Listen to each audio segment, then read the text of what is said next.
In Web3, you are given a digital wallet. So you make that digital wallet. You have the password for it. You are the custodian of it. There are non-custodial wallets, but for the sake of this conversation, I'm going to talk about self-custody wallets. But now in Web3, when I travel around the internet, I'm going to connect my wallet to each of those retailer sites. So I'm traveling with my wallet. I'm traveling with my assets, my cryptocurrencies, anything that I have of value. And I'm connecting to each website with that same wallet. All my stuff stays with me. So in Web2, I'm connecting in because you've got my stuff and you're going to help me access it and you're going to help me use it. Web3, it's with me. I'll sign off when I want to use it or do something. So it's a total paradigm shift. And when it gets to estate planning and things like that, it's actually going to be a lot easier, I think, with Web3 because everything's going to be tied to your digital ID, who you are, your wallet, in a much more natural way than all these third parties and services and all of that. Welcome to the Digital Legacy Podcast, where we talk about death and dying in the digital age. If you ever asked, how do I protect myself and those I love if something unexpected happened to me? You're in the right place. I'm your host, Niki Weiss, and together we'll explore how to protect yourself in a world where both your physical and digital legacy leave a lasting impact. Jacki, thanks for joining me today for this podcast to talk about digital assets. Really glad that you were able to join me. Thank you so much for having me, Niki. I hope I'm helpful to people out there, and physically, digitally, and in any form we show up. Talking about death and dying is certainly an unusual topic, especially in the blockchain crypto community, which is where you and I met almost about 2 years ago now. But when I started sharing with you My Final Playbook project, you were super intrigued and you have a bit of your own personal experience with death and dying and very much willing to share that with me. So what is it about death and dying that and that bridge between that topic and digital legacy that allowed you to kind of join this conversation with me today? Yeah, digital legacy is a lot of the reason I even went into working in tech. Which is funny because my real career was in newspaper. So I don't think I could have picked anything more legacy and traditional printing methods and all of that. But I was watching this digitalization happen, right? Go to this industry that was taking things a new way. And I was exposed that young. My whole family worked at the newspaper. So it was like a very close thing to me. But I was, 14, 15 years old when I was first getting online. America Online was coming out. I was actually probably a little younger, but we'll save a little face here. But I remember, thinking us elder millennials and even some of the Gen Xers and that, how many email accounts do you have and just things that you set up or created so long ago. And none of us knew how that data was going to be like used or managed or owned or anything. And it was actually, later, not too much longer, but my father passed away. And he had actually, maybe a year before he passed, he had cancer. So he kind of knew things were coming in that, but he had set up a Facebook profile. And when he died, this was way before Facebook did anything with like legacy solutions and that. But I really didn't know what to do with it. He didn't have many friends and he didn't post or anything like that. So I ended up just deleting it. And it made me even think of all the things that I had just kind of like swirling around out there. And it really is interesting that like when people used to die, they just kind of died. Everything kind of went with them unless there was like a storage unit or something or some sort of like succession plan. But now with digital means, we really do live on whether we want to or not. So it's really important to think of our digital footprint and how we are going to handle these things and what's going to speak for us when we can't anymore and when we're not here to do that. And when you said whether we choose to or not, that's just kind of smacks some of us in the face of like, oh, every step I take has an imprint and I don't necessarily have control on, washing it away or deleting it. And that's just a little overwhelming and profound. So how can we start to get a handle on this digital legacy? I feel like we're in the middle of between being able to create a footprint, digital footprint, but not able to, and maybe in the future. And what are your thoughts about the futuristic management of digital assets? I think this is why Web3 is so important. And this is truly why I work in blockchain. I know a lot of people don't know those terms yet, and we'll get into it. But we need a new ownership model for data. Right now, everything centralized platforms own it, manage it, share it, sell it, distribute it, whatever. And none of us read the terms and conditions. We can all say that we do, but we don't. We hit accept. And I mean, there are pages and pages, and everybody knows this. So I'm not saying anything new, but I think what is new in blockchain, we call them digital assets. We call cryptocurrencies, tokens, anything that has value is a digital asset. And it turns out that pretty much all data has value. It can be used in some way, shape, or form by someone to draw behavioral decisions, any type of thing that we want. So I think even just using the term digital assets really helps people understand these are assets. You take care of your car, you take care of your home, you take care of your dog, you take care of all of these things in your life. Why would you not take care of your social profiles, your online banking accounts? Why would you not think more about commenting on places? And even like we said, opening this up, when you think about a reputation that you're not going to have control of, that people can cherry pick, curate, query any way they want to paint you in any way. Monetize, yes, all of those Monetize my things. data. There's like no data sovereignty. My email address Yeah. is considered a digital asset. Just my name, the fact that I put my name to receive a newsletter, that now becomes a piece of commodity for the person who had asked for it. I don't own it anymore. And Wow. Niki, honestly, even what you're doing now with my final playbook, you're encouraging people to think of life as a cycle. We have rhythms and cycles and things that happen. It's not a linear process, and neither is inputting data into the internet or any other system. It's why we have a zombie web right now. It's why there's just junk. And if people don't think these things are stored on servers and that they have a effect on our planet, on everything, so we have to become more aware that there is a cycle here. And again, after our death, I mean, we have AI that can recreate people based on their Facebook and social media. And how would you feel about that? I mean, if you pass on and you have a loved one that's recreating a virtual avatar of you or something, and to even say, I don't want that. I don't want any digital likeness of me. I don't want a 3D character of me. I don't want something using my voice or speaking for me. Like when I'm dead, I'm dead. I mean, personally, that's what I want. Which people always think is really funny working in tech. They think I want the avatar or something. I do not want to go. That zombie term, right? So I've heard it a little bit. I've also heard like a ghost account. So can you talk a little bit for people that this is new to? What is it? What's the zombie internet or zombie web and a ghost account? Like, why is it important to understand it, and what can I do about it? Sure. And that's something that's really important when we think of legacy planning. Security and privacy doesn't go away just because you're dead. Your accounts are just as hackable, susceptible, all of those things as when you were alive, except now it's not your problem, it's somebody else's problem. So when we get into this zombie web or we think about ghost accounts, we're really thinking about all of the information we've kind of willy-nilly given up in this Web 2 world and this internet as we know it. I mean, personally, I can't believe that my driver's license number, social security number, all of it's got to be all out there in some capacity. You think of hiring managers 10, 20 years ago, scanning documents in, emailing things to each other. There was just not a lot of like safety and security practices.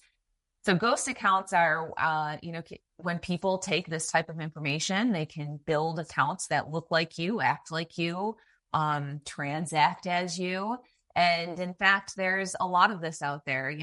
Authorities are aware that there's transactions that happen every other day. I mean, I think it was, I can't remember what publication or where it was noted, but there's a theory that there's 10 identities for every person out there on the internet and is doing things. And, the bank knows it's not you. And people, even now with facial recognition and Face ID, we can actually tell now if people are going to make a transaction and your face is showing up in two different places of the world where you couldn't have possibly made those two transactions.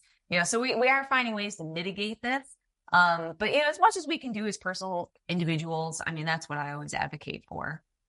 Long answer, what is a zombie web? It's a collection of nothingness out there, meaningless data that's still making computers use energy and store it and all that stuff. So for yourself, knowing that you went through that with your father, so your father, how long ago did he pass at this point? My father has passed 14 years ago yesterday. Yesterday was his anniversary.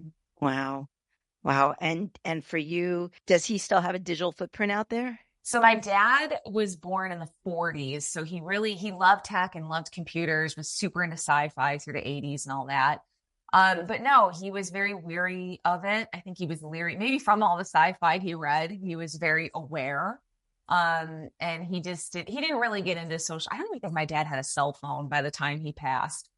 So he wasn't really into that. And same thing, my mom's, nearing her 70s, and she's not very, she has an online banking account, and she has a great daughter that she shares all this stuff with. So, all the things I'll suggest to people, and we'll get to it. If you have a digitally savvy person in your life, it's really good to make them, not even just having an executor of your account, but to have a digital executor. And there's actually a big difference, because an executor can be someone that has no digital savviness whatsoever, and they're not going to do you much help, getting into these things. Sorry, I'm totally off track there. No, actually, that's a great distinction, right? I mean, when people are building out their final playbook, that they really need to say, hey, my executor might be this person, right, who might be closest and most trusted. And at the same time, to be thinking about, especially futuristically, right, as our digital footprint is, I mean, companies are designing for us to have a deeper, more expansive digital footprint. So to have that secondary executor who is, younger, perhaps more comfortable with tech, to be able to identify them, that is a brilliant, recommendation and suggestion that we need to start thinking about. And someone who's knowledgeable of like IT security practices. I mean, that's the number one thing too. There's a lot of different ways to manage your digital accounts. So when we talk about a digital footprint, that's anything. It's your social media account, it's blog posts, any online businesses you have, anything like that. So there's services, there's password managers, there's digital vaults. There are services that are mostly cloud-based that will, take this lift off of you and put it on them. But personally, I'm more excited for Web3 and blockchain as we continue this transition. The really cool thing about this next Web3, and there's a book called Read, Write, Own by Chris Dixon that I would really suggest to people. It helps break it down into understanding that, the original internet, we could read. Web2, what we're in right now, we can read and write.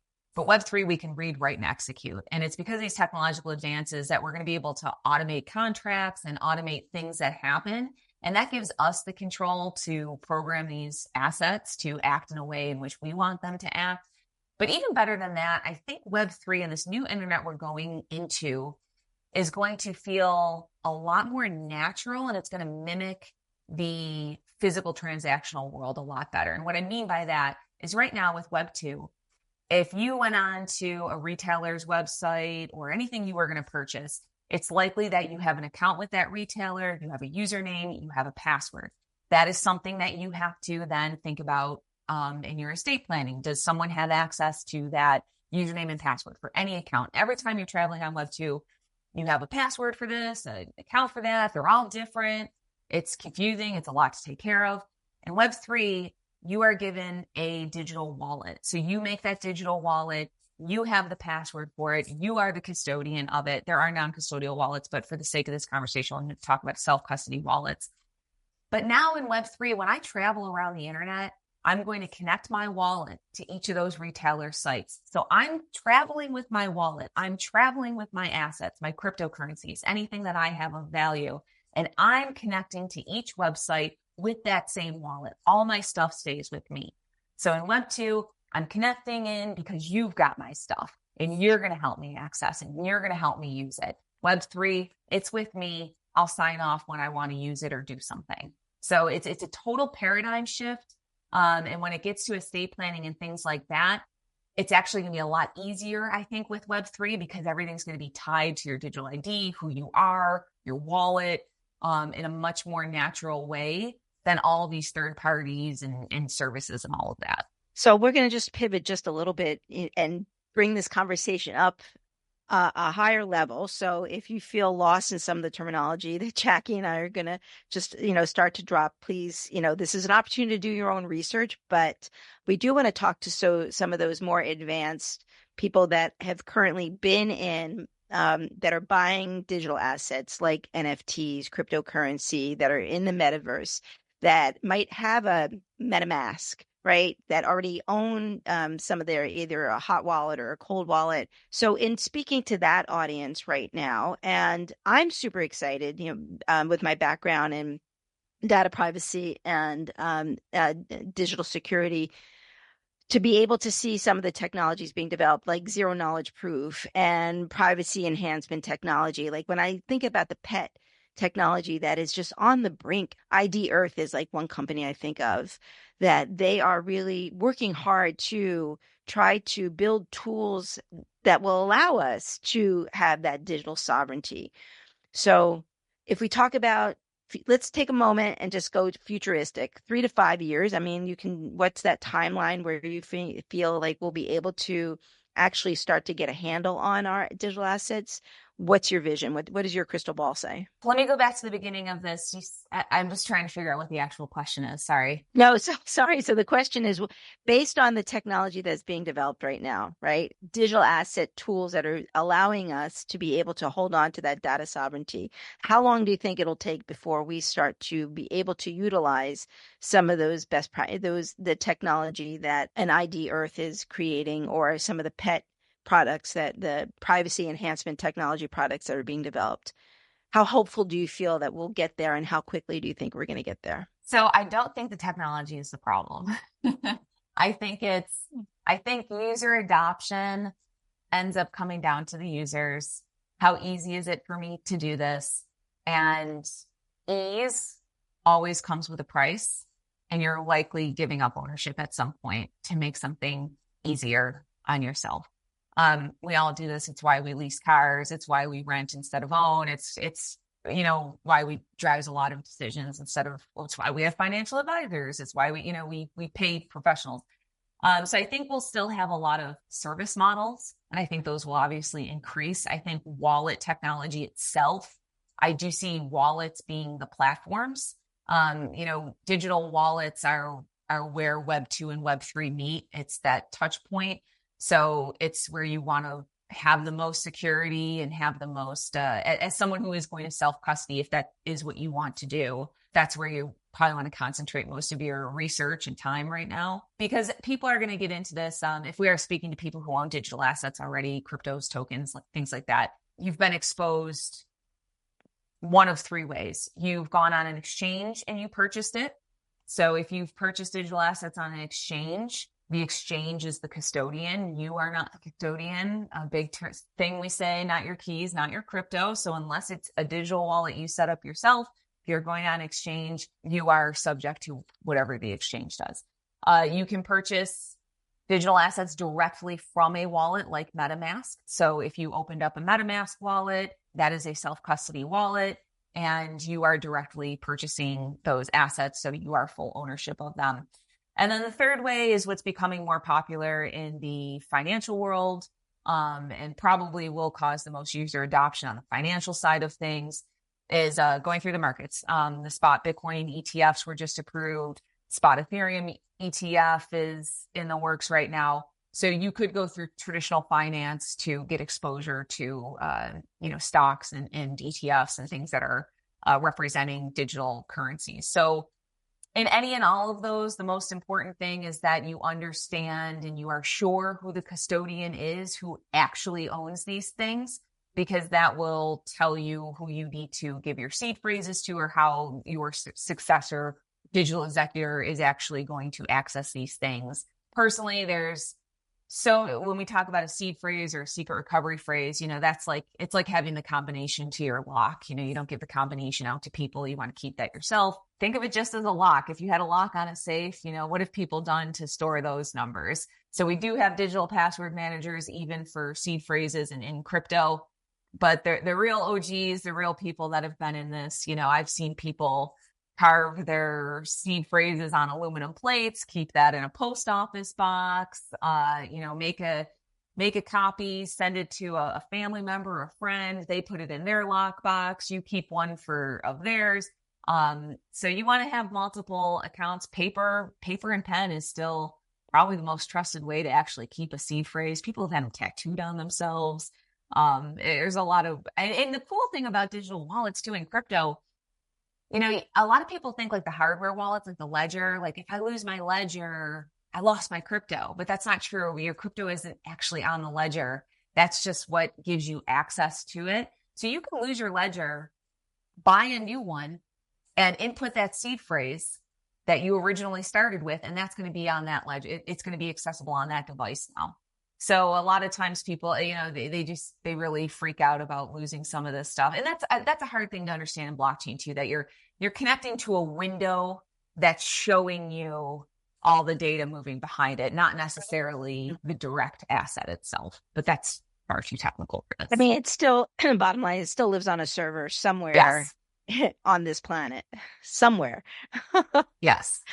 And for those that aren't familiar with the term, the cloud, right? The cloud is just a visual of that. It's not on site in front of you. It lives somewhere else, in a data center somewhere, again, in the world. We just don't know where. You and I don't know where necessarily.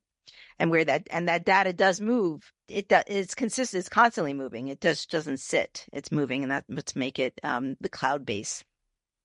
So it's some takeaways, lessons learned. I mean, let's do low and high. Like lowest common denominator, someone who is just doesn't have a crypto wallet, but what are best practices you would recommend? 2 to 3 takeaways for those that are at base when it comes to protecting their digital assets. You said those who don't have a crypto wallet, or who don't have a crypto wallet. Like I think what you said, paper, old fashioned way is still a great way to make sure that you have that keeping your safe seed phrases. Yeah, I think using post office boxes is a really great idea.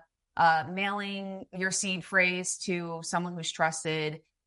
Certainly, when you're making a will, you can have all that stuff put in your will, how you want these things to be divvied up.